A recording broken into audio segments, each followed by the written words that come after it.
उद्योगपति हो या व्यापारी हो, साथ ही विकास के हर पहलू को इस बजट में ध्यान में रखा गया है। महोदय, माननीय प्रधानमंत्री जी के हाल ही के मन की बात कार्यक्रम में उन्होंने एक श्लोक का जिक्र किया है, विद्या समस्ता तव देवी भेदा, स्त्रिया समस्ता सकला जगत्सु।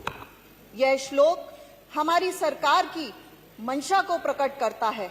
इसमें विद्या और महिला दोनों के महत्व को बताया गया है। महोदय, पहले भी बजट आया करते थे और महिलाओं के लिए प्रावधान होते थे, लेकिन वो सहायता राशि या अनुदान एक भीख के से ज्यादा कुछ भी नहीं होते थे। किसी ने भी इस देश की आधी आबादी को मुख्य धारा से जोड़ने का प्रयास नहीं किया।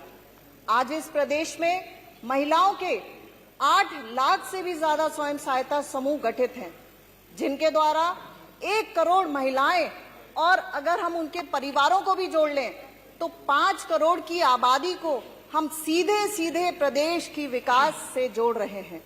महोदय, ये महिलाएं अपने घरों में जो पापड़, अचार, लड्डू, जो भी सामान बना रही हैं, अगर हम माने कि उनका उत्पादन एक स्वयं सहायता समूह का 5 लाख प्रति वर्ष है, तो यह स्टेट की जीडीपी में 4 लाख करोड़ की बढ़ोतरी होती है।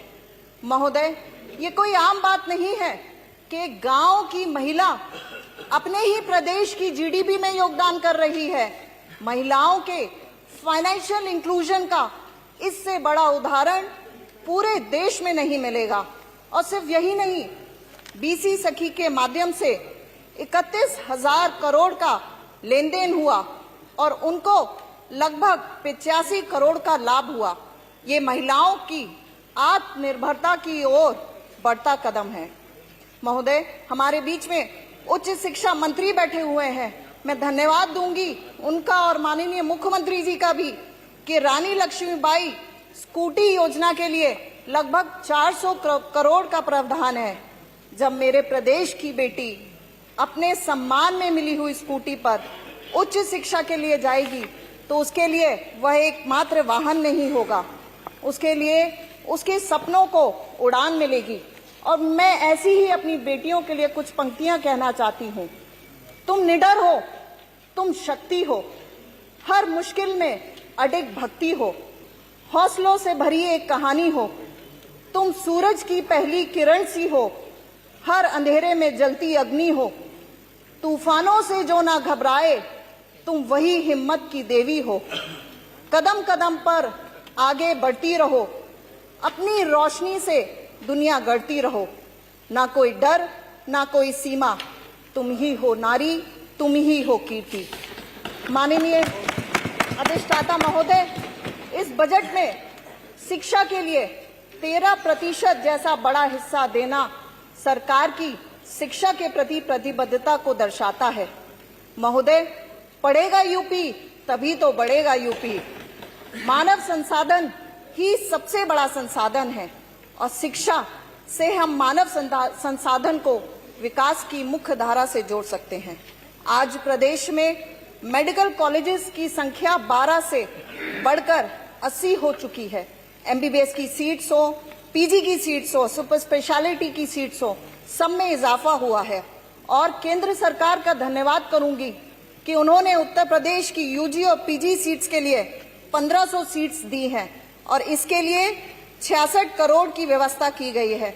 मैं इस सदन के माध्यम से सरकार का ध्यान फर्रुखाबाद जनपद के लिए आकृष्ट करना चाहती हूं कि मेडिकल कॉलेज के लिए फर्रुखाबाद जनपद वंचित रह गया है। फर्रुखाबाद डिस्ट्रिक्ट हॉस्पिटल को भी अन्य जिलों की तर्ज पर मेडिकल कॉलेज के रूप में विकसित किया जाए। महोदय, जल शक्ति मंत्री हमारे बीच में उपस्थित थे।